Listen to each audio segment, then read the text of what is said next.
क्यों कुछ लोगों के साथ रहकर तुम थक जाते हो? क्या तुमने कभी महसूस किया है कि किसी से मिलकर आए हो और लगे जैसे तुम्हारे अंदर से कुछ निकाल लिया गया हो? कोई बीमारी नहीं, कोई लड़ाई नहीं, बस खालीपन। जैसे बैटरी जो पहले से कम थी वो और कम हो गई। और सबसे अजीब बात यह है कि उस इंसान ने शायद कुछ गलत भी नहीं किया, फिर भी तुम थके हुए हो, भारी हो और मन में एक अजीब सा गिल्ट भी है कि मुझे ऐसा क्यों लग रहा है। अगर ये तुम्हें फेमिलियर लग रहा है तो रुको, क्योंकि आज हम उस चीज के बारे में बात करेंगे जो तुमने शायद कभी किसी से कही नहीं। सोचो एक पल के लिए, तुम्हारी जिंदगी में एक इंसान है, शायद दोस्त, शायद रिश्तेदार, शायद कोई कॉलीग, वो तुम्हें बुरा नहीं लगता, तुम उसे मना भी नहीं कर पाते, लेकिन जब भी उसका नाम फोन पर आता है एक पल के लिए तुम्हारे अंदर कुछ रुक जाता है, एक हल्की सी सिकुड़न। तुम कॉल उठाते हो, मुस्कुराते हो, सुनते हो, हाँ बोलते हो, और जब कॉल खत्म होता है तुम बस वहीं बैठे रहते हो, खाली। तुम खुद से पूछते हो, क्या मैं बुरा इंसान हूं? क्या मुझे ऐसा नहीं सोचना चाहिए? लेकिन ये सवाल गलत है। असली सवाल ये है कि ऐसा होता क्यों है। इसका एक नाम है और वो नाम है इमोशनल लेबर। अब ये कोई बड़ा साइकोलॉजी का टर्म नहीं है, इसे बहुत आसान भाषा में समझो। जब तुम किसी से बात करते हो तो सिर्फ शब्द नहीं होते, तुम एनर्जी देते हो,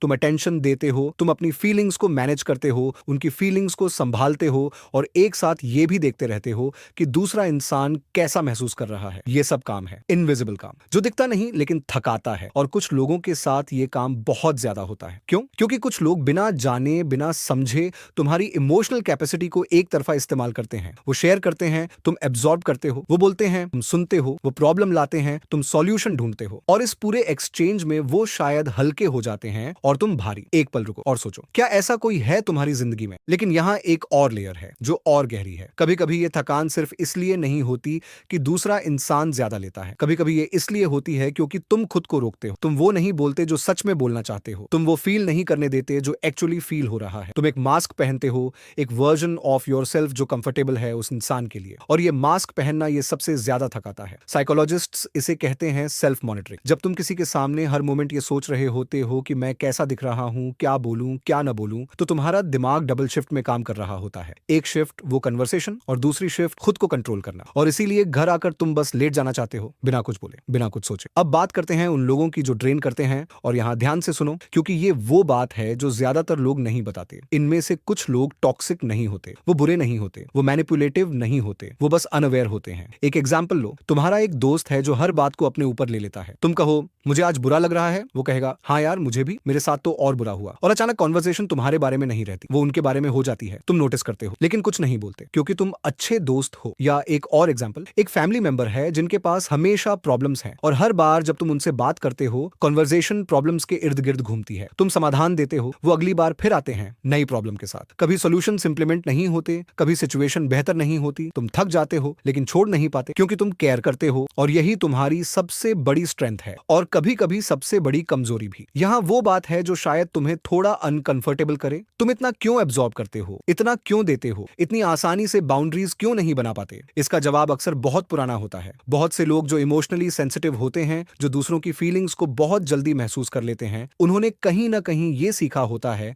कि दूसरों की जरूरतें पहले आती हैं। शायद घर में, शायद स्कूल में, शायद किसी ऐसे रिश्ते में जहां तुम्हें लव तभी मिला जब तुमने दिया। तो तुम्हारा दिमाग एक इक्वेशन बना लेता है, giving equals safety, helping equals love, saying no equals loss. और ये इक्वेशन बड़े होकर भी चलती रहती है। तुम थकते हो लेकिन रुकते नहीं क्योंकि रुकना अनसेफ लगता है। एक पल रुको, सच में रुको। क्या ये तुम्हारे साथ रेजोनेट्स कर रहा है? अब एक ट्विस्ट है इस पूरी बात में। कभी कभी वो इंसान जिससे तुम ड्रेन होते हो वो मिरर होता है। मतलब कभी कभी हम उन लोगों से सबसे ज्यादा थकते हैं जो हमें वो दिखाते हैं जो हम खुद नहीं देखना चाहते। एक इंसान जो हमेशा शिकायत करता है, जो कभी जिम्मेदारी नहीं लेता, जो हमेशा विक्टिम बना रहता है। ये लोग हमें इसलिए भी ड्रेन करते हैं क्योंकि हम उनमें अपना एक हिस्सा देखते हैं जिसे हमने दबा रखा है। वो हिस्सा जो शिकायत करना चाहता था लेकिन कर नहीं पाया, वो हिस्सा जो जरूरतमंद था लेकिन स्ट्रांग बने रहा। और इसीलिए उन्हें देखकर एक अजीब सी इरिटेशन होती है जो असल में खुद से होती है। ये अनकंफर्टेबल है, लेकिन अगर तुम इसे देख सको तो शायद तुम उस इंसान को और खुद को, दोनों को थोड़ा ज्यादा समझ सको। तो अब सवाल यह है कि करें क्या? पहली बात, ये गिल्ट छोड़ो कि मुझे ऐसा नहीं लगना चाहिए। तुम्हारी फीलिंग्स वैलिड है, थकान रियल है, और ये रिकॉग्नाइज करना कि कोई तुम्हें ड्रेन करता है ये उन्हें बुरा नहीं बनाता। ये बस एक सच्चाई है। दूसरी बात, हर रिश्ते में इक्वल एक्सचेंज नहीं होता और ये ठीक है। लेकिन अगर एक्सचेंज हमेशा एक तरफा हो, अगर तुम हमेशा दे रहे हो और कभी नहीं ले रहे, तो वो रिश्ता नहीं, वो एक जिम्मेदारी बन जाता है, और जिम्मेदारियां थकाती हैं। तीसरी बात, बाउंड्रीज का मतलब दीवार नहीं होता। बाउंड्री का मतलब होता है एक लाइन जो बताती है कि मैं यहां तक दे सकता हूं, इससे आगे नहीं। और ये लाइन खींचना सेल्फिश नहीं है, ये सर्वाइवल है। और आखिरी बात जो सबसे इंपॉर्टेंट है, तुम किसी को फिक्स करने की जिम्मेदारी जिम्मेदारी लेकर नहीं आए थे इस दुनिया में। तुम उनके थेरेपिस्ट नहीं हो, उनके सेवियर नहीं हो, तुम बस एक इंसान हो जो खुद को भी उतनी ही एनर्जी और केयर देने का हकदार है जितनी दूसरों को देता है। जरा सोचो, अगर तुम उतनी ही एनर्जी खुद पर लगाओ जितनी उन लोगों पर लगाते हो जो तुम्हें ड्रेन करते हैं, तो तुम्हारी जिंदगी कैसी होगी?